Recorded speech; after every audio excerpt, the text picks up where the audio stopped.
Io ho iniziato a recitare in Furlan dal 1995, quando Elio De Capitani ha messo in scena i Turks dal Friul di Pierpaolo Pasolini. Elio De Capitani è un regista milanese dal Teatro dell'Elfo di Milano e mi visi che dai voi di tutta la compagnia dall'Elfo, di Elio, dalla Lucilla Morlacchi, che era a recitare con noi, e di tutto il gruppo, dai loro voi, io devi che loro chialavano il Furlan, la lingua furlane e tutte queste storie, come una sorta di piccolo tesauro. Io dico come una robe straordinarie, mi ha dato la possibilità di tornare a chialarlo di un'altra banda, di un'altra maniera, passare attraverso di un voli forest e è stato per me un lavoro importante. Non si potrebbe scontare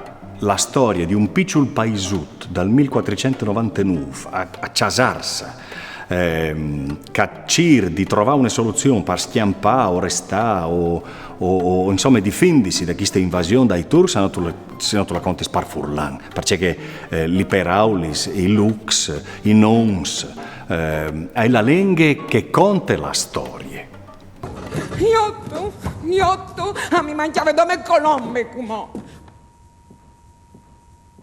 Ogni popolo ha una sola lingua, no? E il teatro è una delle forme più importanti di comunicazione, una delle più antiche. E dunque recitare, interpretare personaggi in lingua furlane per me è una roba tanto importante proprio per far passare una lingua che resta vivarose, che può essere cambiate, una lingua cambia, si modifica ad eventi, no? Il teatro è parte con sé questo cambiamento, perché lo mette su come se fosse una giacchetta, come se fosse un vestito, no? E attore mette in su un personaggio e poi neanche cambiarlo. Non importa se è scritto in una maniera, se è scritto una parola, tu puoi cambiarlo, dirlo in un'altra maniera, dai un altro significato, poggiarlo sul presente e non sul passato. Questa è una grande responsabilità,